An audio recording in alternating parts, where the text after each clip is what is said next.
ദൈവനാമത്തിന് മഹത്വമുണ്ടാകട്ടെ. പ്രിയവായന സുഹൃത്തെ, താങ്കൾക്ക് യേശു കർത്താവിൻ്റെ നാമത്തിൽ സ്നേഹവന്ദനം. ഇന്ന് ജൂലൈ 7 ഒന്നാമത്തെ വായനാ ഭാഗം ശമൂവേൽ പ്രവാചകൻ്റെ പുസ്തകം 1-ാം അധ്യായം 19-ാം അധ്യായം. ഇവിടെ നമ്മൾ കാണുന്നത് ശൗലിൻ്റെ അസൂയ, ശൗലിൻ്റെ ദേഷ്യം ദാവീദിനോട് ഭയങ്കരമാവുകയും ദാവീദിനെ കൊല്ലണം എന്ന് യോനാഥാനോടും സകല ഭൃത്യന്മാരോടും കൽപ്പിക്കുകയും ചെയ്തു. പക്ഷേ ഈ നമ്മൾ നേരത്തെ പറഞ്ഞ പോലെ തന്നെ യോനാഥാന് ദാവീദിനോടുള്ള ഇഷ്ടം ഭയങ്കരമായിരുന്നു, സ്നേഹം ഭയങ്കരമായിരുന്നതുകൊണ്ട് അവനോട് പറഞ്ഞു, എൻ്റെ അപ്പൻ നിന്നെ കൊല്ലുവാൻ നോക്കുന്നുണ്ട്, നീ രാവിലെ എഴുന്നേറ്റ് ഒളിച്ചൊരു സ്ഥലത്ത് താമസിക്കുക, വയലിൽ. ഞാൻ ഇവിടുത്തെ വിവരങ്ങളൊക്കെ വന്ന് നിന്നോട് പറയാം, ഗുണമായാലും ദോഷമായാലും നിന്നെ അറിയിക്കാമെന്ന് പറഞ്ഞു. പക്ഷേ അതിനിടയ്ക്ക് രാജാവിനോട് യോനാഥാൻ ദാവീദിനെക്കുറിച്ച് നല്ല കാര്യമൊക്കെ പറയും. അവൻ നിനക്ക് വേണ്ടി ഗുണകരമായിരുന്നിട്ടല്ലേ ഉള്ളൂ, അവൻ തൻ്റെ ജീവനെ തന്നെ ഉപേക്ഷിച്ചല്ലേ ഫെലിസ്ത്യരെ സംഹരിക്കുകയും യഹോവയുടെ യുദ്ധമൊക്കെയും ചെയ്തത്, നമുക്ക് വലിയ രക്ഷ ചെയ്ത ആളല്ലേ എന്നൊക്കെ പറഞ്ഞ് യോനാഥാൻ അപ്പനോട് പറയുന്നുണ്ട്. അപ്പോൾ ശൗല് യോനാഥാനോട് സത്യം ചെയ്യും, ഞാൻ ദാവീദിനെ കൊല്ലുകയില്ല എന്ന് പറഞ്ഞു. അങ്ങനെ പോയി ദാവീദിനോട് വിളിച്ച് കാര്യം പറഞ്ഞു. ദാവീദ് വീണ്ടും കൊട്ടാരത്തിലേക്ക് വരികയും ചെയ്തു. അപ്പോൾ പിന്നെയും യുദ്ധം ഉണ്ടായി. പിന്നെ ഫെലിസ്ത്യരോട് പടവെട്ടി അവരെ കഠിനമായി തോൽപ്പിച്ചു. ദാവീദ് തന്നെയാണ് നേതൃത്വത്തിൽ പുറപ്പെട്ടത്. തിരികെ അവർ അവൻ്റെ മുമ്പിൽ നിന്ന് ഓടി. യഹോവയുടെ പക്കൽ നിന്ന് ദുരാത്മാവ് പിന്നെയും ശൗലിൻ്റെ മേൽ വന്നു. അവൻ കൈക്ക് കുന്തവും പിടിച്ചു അങ്ങനെ അരമനയിൽ ഇരിക്കുകയായിരുന്നു. ദാവീദ് കിന്നരം വായിച്ചുകൊണ്ടിരുന്നു. ദുരാത്മാവ് വന്നപ്പോൾ ശൗലിപ്പോൾ ചാടി കുന്തം കൊണ്ട് ചോരനോട് ചേർത്ത് കുത്തുവാൻ നോക്കി. അവനെ പതുക്കെ സ്കിപ്പ് ചെയ്തു, ചാടിക്കളഞ്ഞു, രക്ഷപ്പെട്ടു കളഞ്ഞു. എന്നിട്ട് അവിടുന്ന് അങ്ങ് പോയി. അപ്പം ദാവീദിനെ കാത്തു നിന്ന് രാവിലെ കൊന്നുകളയേണ്ടതിന് ശൗൽ അവൻ്റെ വീട്ടിലേക്ക് ദൂതന്മാരെ അയച്ചു. അപ്പോൾ ദൂതന്മാരെന്ന് വെച്ചാൽ മീഖൾ കൂടെ ഉള്ളിടത്താണല്ലോ, ഇപ്പം മീഖൾ വിവാഹം കഴിച്ച് താമസിക്കുകയാണല്ലോ. മീഖൾ ദാവീദിനോട് പറഞ്ഞു, ഈ രാത്രിയിൽ നീ ഇവിടുന്ന് രക്ഷപ്പെട്ടില്ലെങ്കിൽ നിന്നെ അവർ കൊല്ലും. അങ്ങനെ ദാവീദിനെ കിളിവാതിൽ വഴി ഇറക്കി വിടുകയും കട്ടിലൊരു ബിംബം എടുത്തു വെച്ച് അതിന് മൂടിയൊക്കെയും പൊതിച്ചവിടെ കിടത്തി. അപ്പം ശൗലിൻ്റെ ദൂതന്മാർ വന്നപ്പോൾ ഞാൻ ദീനമായി കിടക്കുകയാണെന്ന് മീഖൾ പറഞ്ഞു. അപ്പോൾ തിരിച്ചു ചെന്ന് ശൗലിനോട് പറഞ്ഞു, അവനെ കിടക്കയോട് എടുത്തുകൊണ്ട് അവനെ കൊല്ലാനെന്ന് പറഞ്ഞു. കിടക്കയോട് എടുത്തുകൊണ്ട് ചെന്നപ്പോൾ ഇങ്ങനൊരു പ്രതിമയാണ് അതിൻ്റെ ഉള്ളതെന്ന് പറഞ്ഞ് മനസ്സിലാക്കി. അപ്പോൾ അത് എന്നെ കൊന്നുകളയെന്ന് പറഞ്ഞു, അതുകൊണ്ടാണ് അങ്ങനെ ചെയ്തത് എന്ന് മീഖൾ ശൗലിനോട് മറുപടിയും പറഞ്ഞു. അപ്പം ഇങ്ങനെ ദാവീദ് ഓടിപ്പോയി രക്ഷപ്പെട്ട് ശമൂവേലിൻ്റെ അടുക്കലാണ് പോയത്. ശൗല് തന്നോട് ചെയ്തു വെക്കുകയും ശമൂവേൽ പ്രവാചകനോട് ദാവീദ് അറിയിക്കുകയും ചെയ്തു. അവരവിടെ ഉണ്ടെന്ന് മനസ്സിലാക്കി ശൗല് കുറച്ച് ദൂതന്മാരെ അയച്ചു. പക്ഷേ ഈ ദൂതന്മാരവിടെ ചെന്ന് അവർ ശമൂവേൽ പ്രവാചകൻ്റെ പ്രവാചകൻ്റെ കൂടെ അവരും ആത്മാവ് അവരിലേക്ക് വന്നു, അവർ പ്രവചിച്ചു. ശൗല് രണ്ടാമതും ദൂതന്മാരെ അയച്ചു, അപ്പോഴും അത് തന്നെ സംബന്ധിച്ചു. ശൗല് മൂന്നാമതും അയച്ചു, അവരും പ്രവചിച്ചു. പിന്നെ അവൻ തന്നെ നേരിട്ട് ഇറങ്ങി അവരുടെ അടുത്തെത്തി. ഇപ്പം ശൗലും ദാവീദും എവിടെയാകുന്നെന്ന് ചോദിച്ചു. അവർ രാമയിലെ നയ്യോത്തിലുണ്ട് എന്ന് ഒരുത്തൻ പറഞ്ഞു. അങ്ങനെ അവൻ രാമയിലെ നയ്യോത്തിൽ ചെന്ന് ദൈവത്തിൻ്റെ ആത്മാവ് അവൻ്റെ മേലും വന്നു. അപ്പോൾ മൂന്നാമത് ഒന്നും 2, 3 ദൂതന്മാരുടെ മേൽ ദൈവത്തിൻ്റെ ആത്മാവ് വന്നപോലെ തന്നെ. അപ്പോൾ അവർക്കൊന്നും ചെയ്യാനൊക്കത്തില്ല. പിന്നെ അവർ വന്ന് അവരുടെ മനസ്സൊക്കെ അങ്ങ് മാറുകയാണ്. അവർ കൊല്ലാൻ വന്നവർ, പിടിച്ചുകൊണ്ട് പോകാൻ വന്നവരുടെയൊക്കെ മനസ്സ് മാറുകയാണ്. അതുപോലെ തന്നെയാണ് ഇവിടെയും ദൈവത്തിൻ്റെ ആത്മാവ് ശൗലിലേക്ക് വരികയും ശൗലും പ്രവചനത്തിലൂടെ ദൈവത്തിൻ്റെ ആളായി മാറുകയും അന്നവിടെ തുണിയില്ലാതെ കിടന്നു എന്നാണ് പറയുന്നത് ശൗല്. അപ്പോൾ അങ്ങനെ ആയിപ്പോയി ശൗല്. ദാവീദിനെ പിടിക്കാൻ വന്ന ശൗല് ദൈവത്തിൻ്റെ ആത്മാവിനാൽ. ഇതാണ് നമ്മൾ ഈ അധ്യായത്തിൽ കാണുന്ന കാര്യം. അത്ര കണ്ട് ശൗലിന് ദാവീദിനോടുള്ള ദേഷ്യം, അസൂയ, പക, കോപം എല്ലാം ഉയർന്നു വന്നു. അതിൽ പല കാരണമുണ്ട്. ഒന്ന്, തൻ്റെ രാജത്വത്തിന് എതിരെ വന്നിരിക്കുന്ന വെല്ലുവിളി, തൻ്റെ മകൻ രാജാവാകുകയില്ല എന്നൊരു തിരിച്ചറിവ്, തന്നെക്കാളും ദാവീദിന് കൂടുതൽ മഹത്വം ജനം കൊടുത്തു എന്നുള്ള വാക്കുകൾ കേട്ടതിൻ്റെ എല്ലാം കൊണ്ടും ഭയങ്കരമായ അസൂയയാണ് ശൗലിന് ഇപ്പോൾ ഉള്ളത്. രണ്ടാമത്തെ വായനാഭാഗം യെശയ്യാ പ്രവാചകൻ്റെ പുസ്തകം 63-ാം അധ്യായം. ഇതിൻ്റെ ഒരു 1, 2, 3 വാക്യങ്ങൾ വായിക്കുമ്പോൾ തന്നെ ഈ അധ്യായത്തിൻ്റെ കാതലായ കാര്യങ്ങൾ മനസ്സിലാവും. അത് നമുക്ക് അതിൻ്റെ 9-ാമത്തെ വാക്യം മുതൽ. അവരുടെ കഷ്ടതയിലൊക്കെയും അവൻ കഷ്ടപ്പെട്ടു. അവൻ്റെ സമൂഹദൂതൻ അവരെ രക്ഷിച്ചു. തൻ്റെ സ്നേഹത്തിലും കനിവിലും അവൻ അവരെ വീണ്ടെടുത്തു. പുരാതന കാലത്തൊക്കെയും അവർ അവരെ ചുമന്നുകൊണ്ട് നടന്നു. എന്നാൽ അവർ മത്സരിച്ച് അവൻ്റെ പരിശുദ്ധാത്മാവിനെ ദുഃഖിപ്പിച്ചു. അതുകൊണ്ട് അവൻ അവർക്ക് ശത്രുവായി തീർന്നു. താൻ തന്നെ അവരോട് യുദ്ധം ചെയ്തു. ആര്? ദൈവം തന്നെ ഇസ്രായേലിനോട് യുദ്ധം ചെയ്തു. അപ്പോൾ അവൻ്റെ ജനം മോശയുടെ കാലമായ പുരാതന കാലം ഓർത്ത് പറഞ്ഞത്, അവരെ തൻ്റെ ആടുകളുടെ ഇടയനോടുകൂടെ സമുദ്രത്തിൽ നിന്ന് കരേറ്റുമാറാക്കിയവൻ എവിടെ? ആ ദൈവം എവിടെ നിന്നാണ്? അവരുടെ ഉള്ളിൽ തൻ്റെ പരിശുദ്ധാത്മാവിനെ കൊടുത്തവൻ എവിടെ? തൻ്റെ മഹത്വമുള്ള ഭുജം മോശയുടെ വലം കൈക്കൽ ചെല്ലുമാറാക്കി തനിക്കൊരു ശാശ്വത നാമം ഉണ്ടാക്കേണ്ടതിന് അവരുടെ മുമ്പിൽ വെള്ളം വിഭാഗിക്കുകയും അവർ ഇടറാതെ വണ്ണം മരുഭൂമിയിൽ ഒരു കുതിരയെ പോലെ അവരെ ആഴങ്ങളിൽ കൂടി നടത്തുകയും ചെയ്തവൻ എവിടെ? അപ്പോൾ ഇതൊക്കെയും ചോദിക്കുന്ന ഒരു തരത്തിലേക്ക് ദൈവത്തിൻ്റെ സഹായം, ദൈവത്തിൻ്റെ സാമീപ്യം, ദൈവത്തിൻ്റെ സാന്നിധ്യം ജനത്തിൽ നിന്ന് മാറി വരുന്ന ഒരു കാലത്തിൽ ജനം ചിന്തിക്കുന്നതിനെക്കുറിച്ചാണ് ഇവിടെ എഴുതിയിരിക്കുന്നത്. ഇത് വരാനിരിക്കുന്ന ഒരു കാലമാണ്. ആ ഒരു കാലം മിക്കവാറും എനിക്ക് തോന്നുന്നത് അത് നമ്മൾ നേരത്തെ സംസാരിച്ചു കൊണ്ടിരിക്കുന്ന കൽദയ ദേശത്തേക്ക് ഇവർ പ്രവാസത്തിലേക്ക് പോകുന്ന 1, 2, 3 രാജാക്കന്മാരെയോളം പിടിച്ചുകൊണ്ട് പോകുന്ന ആ ഒരു ദീർഘമായ കാലയളവ്, പിന്നെ ഒരു 70 വർഷത്തെ പ്രവാസകാലം, അവിടെയൊക്കെ ആ സമയത്ത് അവരുടെ മധ്യേ ദൈവമുണ്ടെന്നേ തോന്നുകയില്ല. ദേവാലയം വരെ ഇടിഞ്ഞു തകർന്നു പോകുന്നൊരവസ്ഥയിൽ അവർ ചിന്തിച്ചു പോകുന്നതാണ്, അവർ ചോദിച്ചു പോകുന്നതാണ്. അവരുടെ മനസ്സുകൊണ്ട് അവർ ആലോചിച്ചു, ദൈവം ഞങ്ങളെ കൈവിട്ടോ, ദൈവം ഞങ്ങളെ ഉപേക്ഷിച്ചോ, ഈ ദൈവത്തിൻ്റെ അടുത്തേക്ക് ഇനി ഞങ്ങൾക്കൊരു മടങ്ങി വരവ് സാധ്യമല്ലേ? അപ്പോൾ അത്ര കണ്ട് ദൈവത്തിൻ്റെ ഇടപെടൽ ഒട്ടും തന്നെ ഇല്ലാതിരിക്കുന്ന ഒരു ദീർഘമായ കാലത്തെ അവിടെ നമ്മൾ കാണുന്നത്. എന്നാൽ പ്രവാസ ലോകത്ത് ചെല്ലുമ്പോൾ അവിടെ ശദ്രക്, മേശക്, അബേദ്നെഗോയിലൂടെ നടക്കുന്നത്, അതുപോലെ ദാനിയേലിലൂടെ നടക്കുന്ന സ്വപ്ന വ്യാഖ്യാനങ്ങൾ, ഇതൊക്കെയും അവിടെ പലതരത്തിൽ ദൈവത്തിൻ്റെ സാന്നിധ്യം അറിയിക്കുന്നുണ്ട്. പക്ഷേ ഇവിടെ യെരുശലേമിനെ സംബന്ധിച്ചിടത്തോളം യെരുശലേം തകർന്നും ചുട്ടും തീ വെച്ചും നശിപ്പിച്ചും ശൂന്യമായും, മുന്തിരിത്തോട്ടങ്ങൾ പുഷ്ടിയില്ലാതെയും ഒലിവ് തോട്ടങ്ങൾ നാശപ്പെട്ടും ജനത്തിന് സമൃദ്ധിയില്ലാതെയും ദാരിദ്ര്യത്തിലുമൊക്കെ ആയിരിക്കുന്ന ഒരു ജനം, അവരെ നോക്കുമ്പോൾ അവർക്ക് ആ യെരുശലേമിൽ അല്ലെങ്കിൽ യഹൂദായിൽ നോക്കുമ്പോൾ ഭയങ്കരമായ ദൈവിക അസാന്നിധ്യം വ്യക്തമായി മനസ്സിലാകും. അവിടെ ദൈവം അവരെ ഉപേക്ഷിച്ചു, പൂർണ്ണമായും കൈവിട്ടു എന്ന് പറയുന്ന ഒരു കാലം. അതിനെ മുന്നറിയിക്കുന്ന ഒരു അധ്യായമായിട്ട് വേണം നമ്മളിതിനെ കാണണമെന്നാണ് എനിക്ക് തോന്നുന്നത്. അതുകൊണ്ട് തന്നെ ഇപ്പം നമ്മൾ ഈ കഴിഞ്ഞ ദിവസം വായിച്ച അധ്യായങ്ങളെല്ലാം ഇനിയായാലും ഇനി 64, 65, 66 അധ്യായങ്ങൾ, അതുകൂടെ ആകുമ്പോഴത്തേക്ക് യെശയ്യാ പ്രവാചകൻ തീരും, പുസ്തകം തീരും.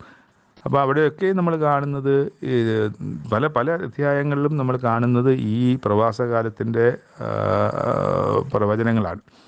അങ്ങനെ വ്യക്തമായി അതിനകത്ത് മനസ്സിലാകത്തില്ല, അങ്ങനെ തന്നെ അതിനകത്ത് എഴുതിയിട്ടില്ല. പക്ഷേ ജനത്തിൻ്റെ വളരെ കഷ്ടകരമായ അവസ്ഥയെ അവിടെ കാണിക്കുന്നുണ്ട്. അപ്പോഴും ചില അധ്യായങ്ങളിലൊക്കെ ദൈവം പറയുന്നത്, ഞാൻ നിങ്ങളെ കൈവിടുന്നില്ല, കൈവിട്ടിട്ടില്ല, കൈവിടുകയില്ല, ഉപേക്ഷിക്കുകയില്ല, ഞാൻ മടക്കി വരുത്തും എന്നൊക്കെയും പറയുന്നുണ്ട്. അതൊക്കെ പിന്നീടാണ് സംഭവിക്കുമ്പോഴാണ് ഈ വാക്കുകളൊക്കെയും ദൈവം ഞങ്ങളോട് നേരത്തെ അറിയിച്ചിരുന്നല്ലോ എന്ന് ജനത്തിന് മനസ്സിലാകുന്നത്.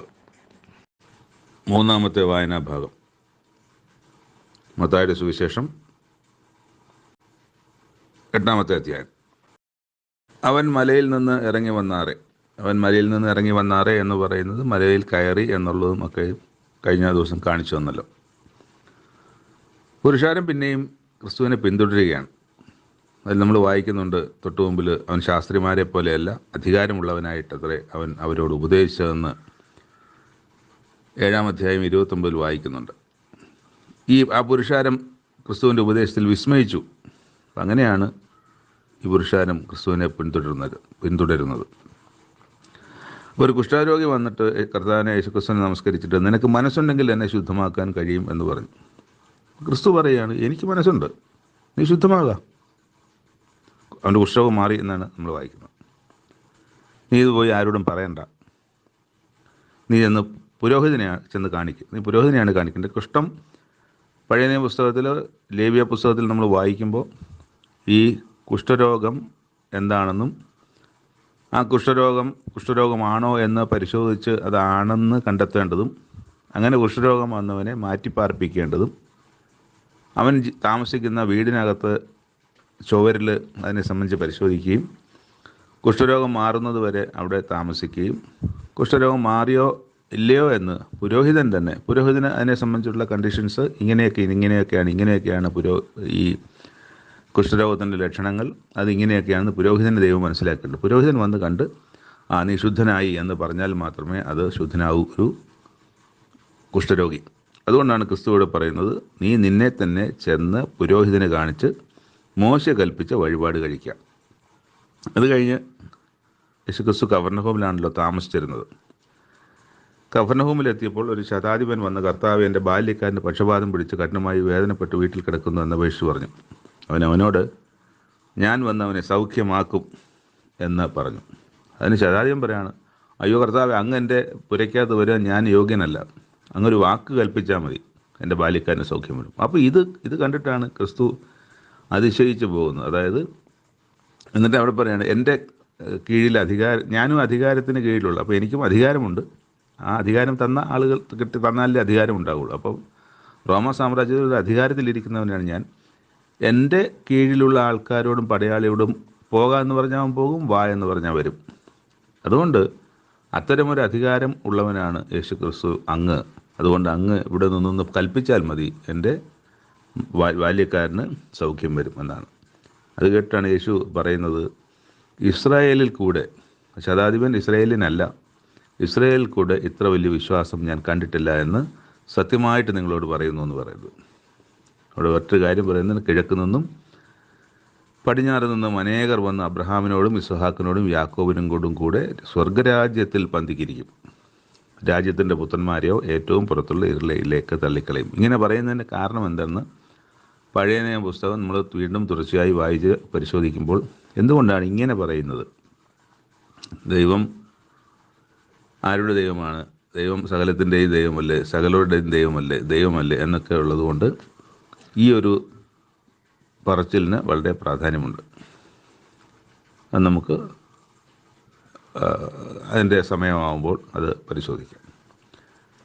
അങ്ങനെ തള്ളിക്കളയുമ്പോൾ, രാജ്യത്തിൻ്റെ പുത്രന്മാരെ ഏറ്റവും പുറത്തുള്ള ഇരുളിലേക്ക് തള്ളിക്കളയുമ്പോൾ അവിടെ കരച്ചിലും പല്ലികടിയും ഉണ്ടാകുമെന്ന് ഞാൻ അങ്ങ് പറയുന്നു. ശതാധിപനോട് പറയുന്നത്, നീ വിശ്വസിച്ച പോലെ നിനക്ക് ഭവിക്കട്ടെ. അപ്പം വീട്ടിലെങ്ങും പോയില്ല, ബാല്യക്കാരൻ്റെ അടുത്ത് യേശുക്രിസ്തു പോയില്ല. അയാൾ പറഞ്ഞതുപോലെ, എന്താണ് പറഞ്ഞത്? നീ ഇവിടെ നിന്ന് കൽപ്പിച്ചാൽ മതി, എൻ്റെ ബാല്യക്കാരന് സൗഖ്യം വരും. അപ്പോൾ പറയാം, നീ വിശ്വസിച്ച പോലെ തന്നെ നിനക്ക് സംഭവിക്കട്ടെ. ശരി. അപ്പം തന്നെ അവിടെ സൗഖ്യം വന്നു എന്നാണ് നമ്മൾ വായിക്കുന്നത്. പത്രോസിൻ്റെ വീട്ടിൽ വന്നപ്പോൾ അവിടെ പത്രോസിൻ്റെ അമ്മായിയമ്മ പനി പിടിച്ച് കിടക്കുന്നത് കണ്ടു. കൈതൊട്ട് അവളെ എഴുന്നേൽപ്പിച്ചു. അവൾ എഴുന്നേറ്റു. അവൾക്ക് ശുശ്രൂഷ ചെയ്ത് പനി മാറി എന്നാണ് നമ്മൾ വായിക്കുന്നത്. പിന്നെ വൈകുന്നേരം ആയപ്പോൾ ഭൂതഗ്രസ്തർ പലരും യേശുക്രിസ്തുവിൻ്റെ അടുക്കിലേക്ക് ആളുകളെ കൊണ്ടുവരുന്നു, സൗഖ്യമാക്കുന്നു. ഈ കഫർന്നഹൂം ഇരിക്കുന്നത് ഗലീല കടലെന്ന് പറയുമ്പോൾ ഗലീല തടാകമെന്നും ഗലീല കടലെന്നും ഒക്കെ അതിനെ പറയും. വേറെ പല പേരിലും കിന്നരേത്ത് തടാകം, ഗനസരേത്ത് തടാകം എന്നൊക്കെയും ഈ ഗലീല കടലിനെ, നമ്മൾ കാണുന്ന അറബിക്കടൽ പോലും വലിയ കടലല്ല, എന്നാൽ നമ്മുടെ വേമ്പനാട്ട് കായലോ അങ്ങനെയൊക്കെയുള്ള കായൽ പോലെ വളരെ വിശാലമായ വലിയ തടാകമാണ്. പക്ഷെ അവിടെ തിരകളും ഉണ്ടാകുന്ന, നമ്മുടെ വേമ്പനാട്ട് കായലിലൊന്നും, നമ്മുടെ കായലുകളിലൊന്നും ഇങ്ങനെ തിരയില്ല.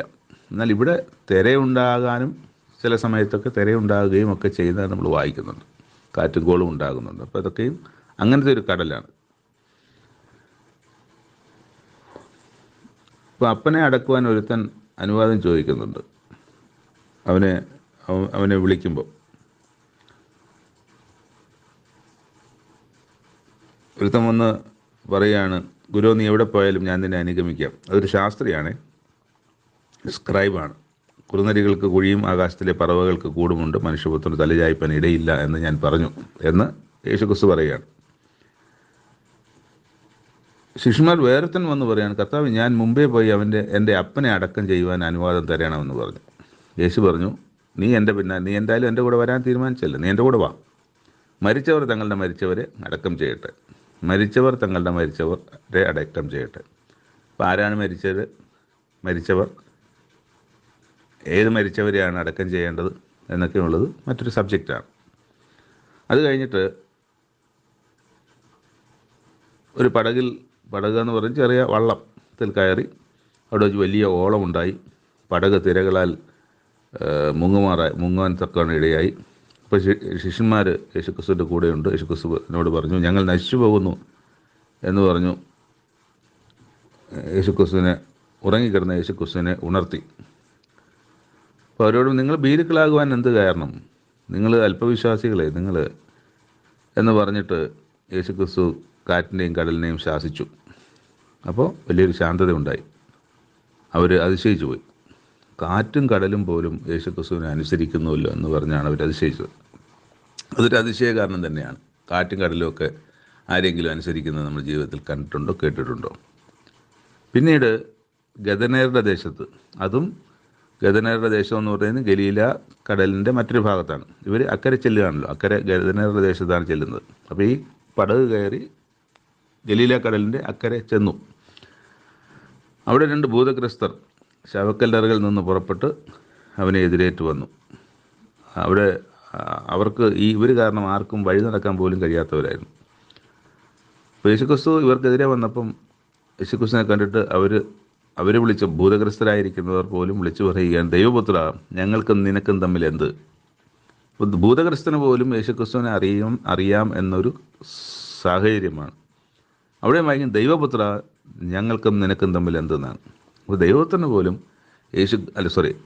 ഈ ഭൂതഗ്രസ്തർക്ക് പോലും യേശുക്രിസ്തു ആരെന്ന് അറിയാം.